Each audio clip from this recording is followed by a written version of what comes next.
Imagine being a broke student, but your new part-time job throws you straight into a dorm full of elite athlete girls. Yeah, volleyball champs, swimmers, basketball queens, and you're their personal caretaker. Sounds like a dream, right? Well, not when every accident looks like a crime scene. Welcome to the chaos of Heads of Swanette Kosi-kun. Our story kicks off with a guy helping a girl named Aroma relax, but the relaxation session turns into a weird accident. The moment he touches her, she gets a shock. Literally, and poof, pain gone.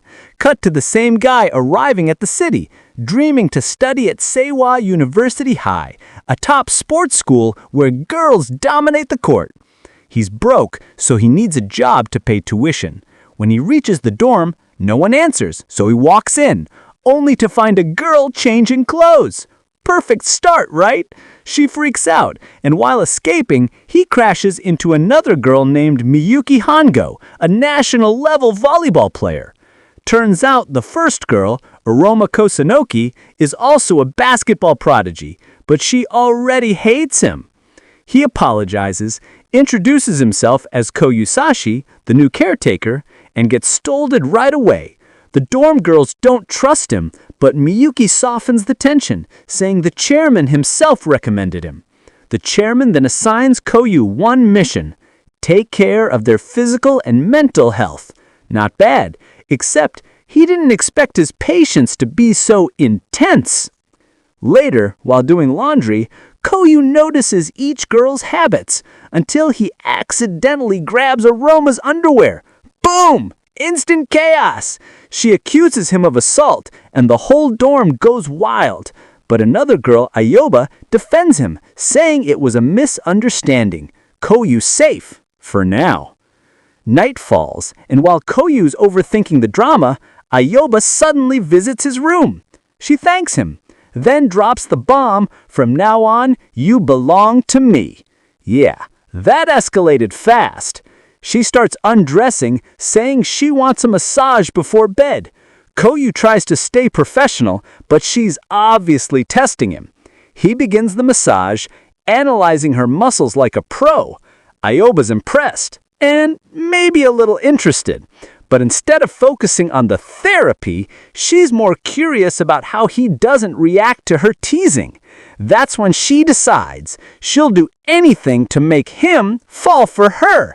The episode begins with Oba and Koyu in a slightly awkward situation. Oba thinks Koyu isn't really interested in her at all, while she's trying hard to get his attention. She's frustrated, thinking, if I can't make this guy fall for me, how will I ever get a real boyfriend? Meanwhile, Koyu feels like Oba is acting strange around him.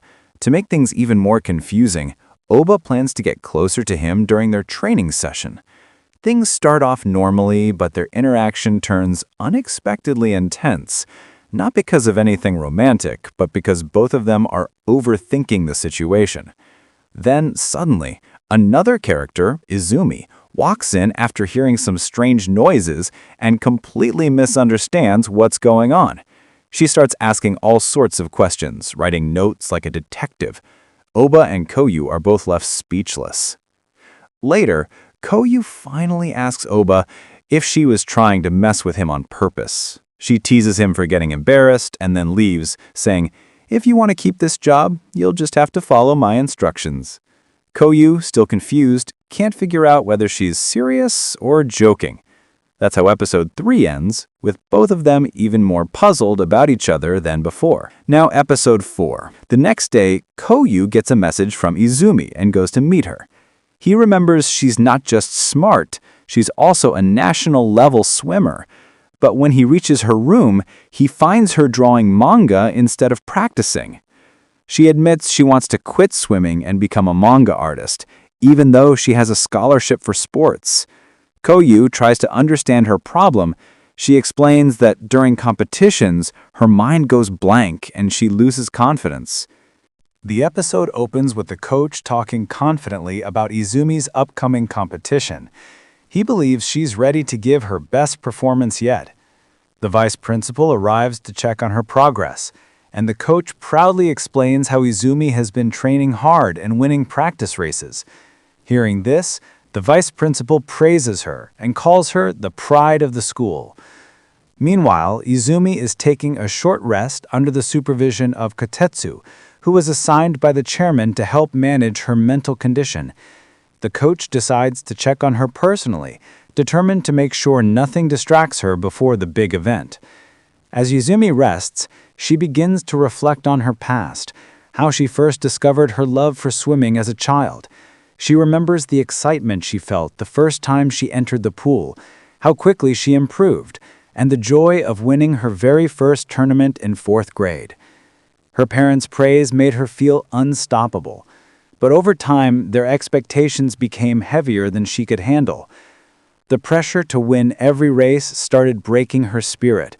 Losses became frequent, and self-doubt slowly replaced her confidence.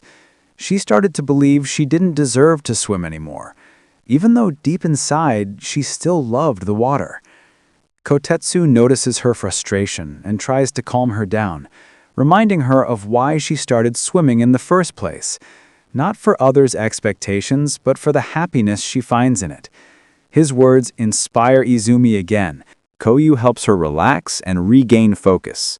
He teaches her a few techniques to calm her nerves before swimming, helping her reconnect with her love for the sport. By the end, Izumi feels more confident and ready to give her best again. And she decides she'll never give up on her dream no matter what it takes. Later, as the day of the competition arrives, Izumi performs with a level of focus and passion that stuns everyone. Her movements in the water are effortless, like she's finally free again. After the race, the coach proudly congratulates her while her friends cheer for her incredible comeback. That evening, everyone gathers to celebrate. Kotetsu cooks dinner for the group, and the girls jokingly compete for his attention as they all compliment his cooking. The playful atmosphere shows how much closer they've all become as a team. Chio, another teammate, confides that she's been struggling to focus on training because she's been distracted by late-night gaming. Kotetsu encourages her to manage her time better if she wants to improve.